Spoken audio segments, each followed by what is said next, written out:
Buenas noches, mi nombre es Isaac Esparza Reyes y en esta noche estoy aquí para presentar el tema que he trabajado durante todo este semestre en la materia de competencias comunicativas con enfoque de género del profesor Alan Moncada. El tema que quiero presentar hoy es vulnerabilidad del género femenino en espacios laborales masculinos. Quise ser específico en cuanto a la discriminación de género en un espacio laboral, porque trabajo en un ambiente donde la mayoría del personal es varón. Una minoría son mujeres, pero estas mujeres han sentido algún tipo de discriminación dentro del espacio laboral, lo cual las ha hecho sentirse vulnerables por el hecho de ser mujeres. Entonces, en esta presentación quisiera que pudiéramos evaluar algunos aspectos que normalmente pasamos desapercibidos, pero que realmente están sucediendo. Creemos que en este año, en pleno 2020, hemos superado gran parte del machismo y de la discriminación de género, pero específicamente en el espacio laboral masculino, aún se presentan muchas de estas situaciones que hacen que una mujer se vuelva más vulnerable. Comencemos trabajando con un poco de la introducción. ¿En dónde se genera la vulnerabilidad del género femenino en espacios masculinos?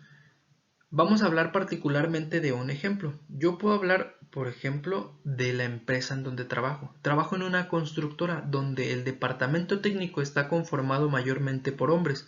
Tenemos alrededor de 4 ingenieros civiles, 2 arquitectos, 2 ingenieros eléctricos, 3 supervisores y en este grupo solamente hay, además de ellos, una ingeniera civil y una arquitecta.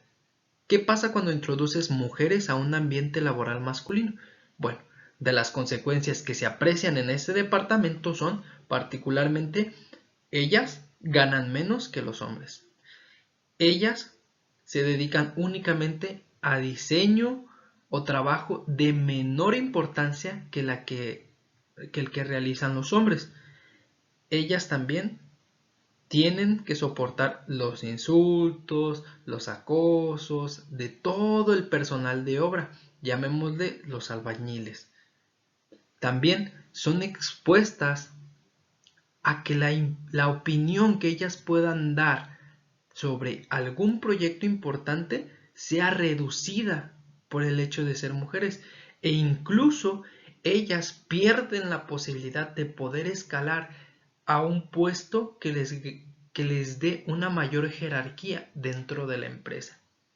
La ubicación del género femenino en el ambiente laboral, que normalmente es dominado por hombres, ha creado cambios desde los protocolos de contratación, los factores de riesgo, los salarios y los modelos de comportamiento. ¿Por qué? Porque normalmente los que son jefes en estas empresas no tratan igual a un hombre que a una mujer.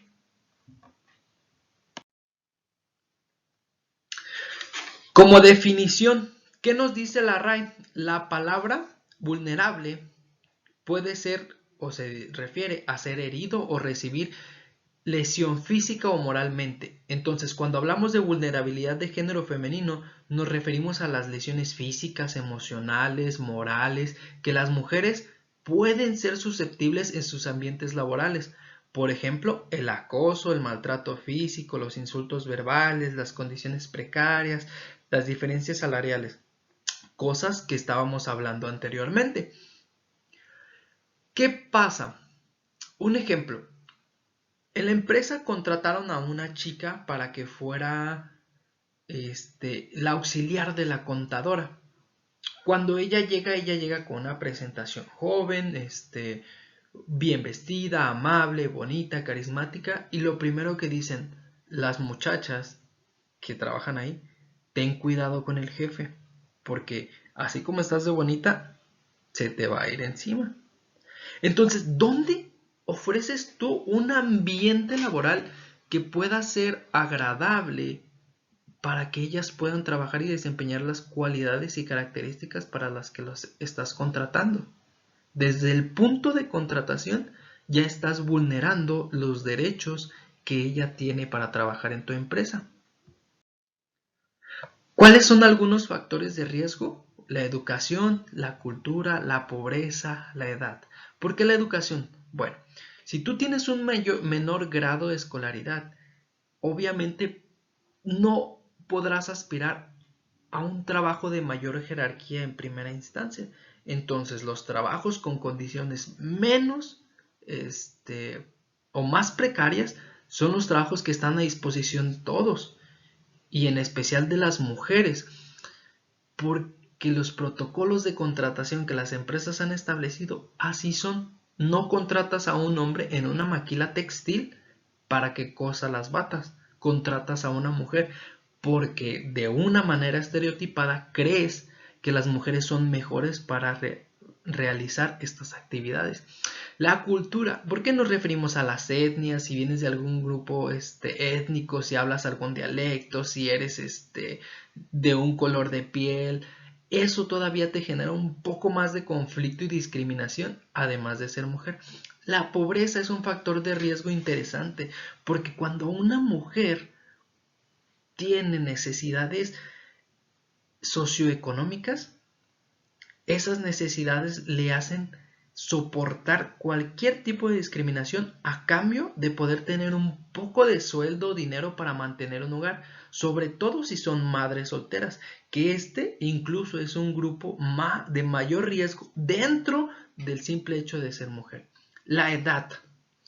Otro punto que debemos de tomar en cuenta, si tienes a una jovencita de 17 años que no puede trabajar en algún trabajo que te ofrezca seguro, bueno, la contratas en una isla, en una plaza comercial, pero no le ofreces esas garantías, esos derechos porque es menor de edad.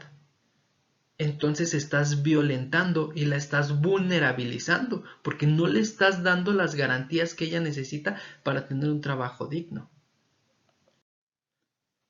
Acontecimientos importantes en la historia que han ayudado a que la mujer pueda escalar este tipo de contratiempos que ellas han tenido. El 23 de julio de 1859, Benito Juárez promulga la ley matrimonial civil que arranca a la iglesia el control de los actos civiles, aunque se mantuvieron aspectos que impidieron avances para el establecimiento del derecho de la igualdad. ¿Qué pasa? El presidente Benito Juárez le retira esos derechos a la iglesia, que volvía de una manera más sumisa a la mujer y la volvía como una sirvienta del hombre. Incluso en este punto es en donde se empieza a usar o donde se originó el uso de los apellidos de. Por ejemplo, te llamas Dulce María de Esparza. ¿Por qué? Porque el esposo es Esparza. Ellas perdían su apellido para ahora llamarse por el apellido de sus maridos. Una costumbre que actualmente seguimos mal utilizando. 1916, Ermila Galindo presenta la demanda del sufragio femenino ante el Congreso Constituyente. Aunque este fue rechazado por el Congreso, ellos ofrecieron nuevas garantías a las mujeres, las cuales eran poderse formar en grupos cívicos, grupos sociales, participar en consenso, que eran cosas que no podían hacer antes. ¿Por qué se los negaron? Por una supuesta incapacidad a su falta de preparación al ser fácilmente influenciables por el clero. Un argumento que en estos momentos y en esos es completamente inválido. El 17 de octubre de 1953, a través de la reforma del artículo 34 constitucional, en el que se reconoce que todos los mexicanos mayores de edad, con un modo honesto de vivir, ahora referido tanto a los varones como a las mujeres, ellos tienen el derecho de poder votar. Y en el año de 1954, las mujeres tienen el derecho y votan por primera vez en este país. Como perspectiva de este tema, la discriminación laboral hace énfasis en la explicación de la brecha salarial y el estatus ocupacional entre minorías étnicas y género, lo que les comentaba hace un momento. Si tú eres de alguna etnia, con algunas características físicas, de algún color en especial de tu piel, si tienes o hablas algún dialecto, o si eres mujer, son causas para que la gente tenga un gusto por la discriminación, inducido por un prejuicio de empleadores y trabajadores. ¿Por qué? Porque normalmente creen que las personas de este tipo de características son hechas para el trabajo, un trabajo arduo y mal pagado. Otro ejemplo, el dueño de la empresa en la que trabajo prefiere contratar personas que vengan del sur, personas de un color moreno, personas que hablen algún dialecto, personas que ganen aquí más dinero del que pueden ganar allá. Una persona en el sur del país puede ganar hasta 200 pesos por semana. Cuando aquí tú le pagas 1000 pesos, ellos se sienten que están ganando tanto dinero y la gente se aprovecha de esa pobreza, de esas condiciones precarias, de la falta de educación y preparación para poder negarse a ese tipo de trabajos que solamente vulnerabilizan el hecho de ser mujer.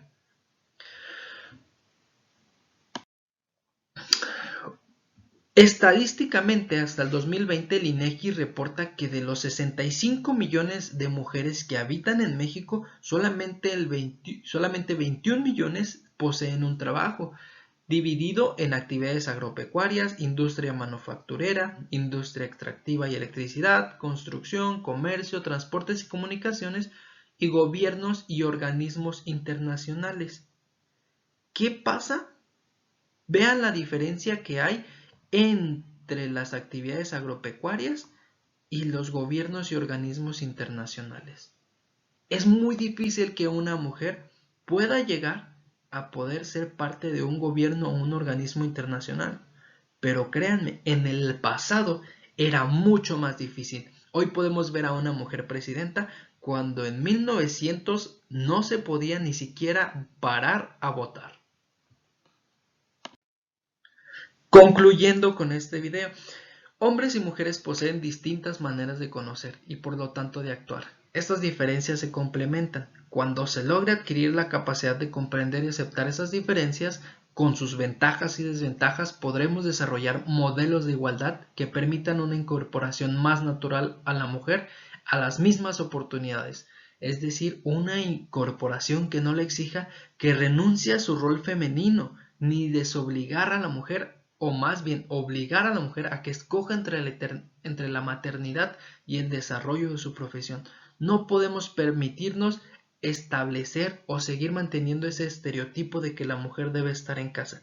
Debemos de ofrecer garantías que le permitan incorporarse a la relación laboral, garantizando sus derechos y la equidad en cuanto a las oportunidades y los beneficios que un trabajo pueda darles, sean los mismos para un hombre como para una mujer. Sé que es un tema muy amplio, sé que es un tema que tenemos que trabajar, pero quiero hacer énfasis en que las mujeres tienen el mismo valor laboral que un hombre. En este tema he aprendido mucho, me he dado cuenta aún más de las cosas que yo puedo cambiar para no vulnerabilizar la compañía de mis compañeras en el trabajo y no menospreciar el trabajo que ellas realizan. Entonces, invito a todas las personas que puedan ver este video para que puedan considerar cuáles situaciones pueden beneficiar el ambiente laboral en el que trabajan para poder garantizar y ofrecer una calidad digna de trabajo a cada una de las mujeres que participan en este 2020 en la construcción de un país mejor.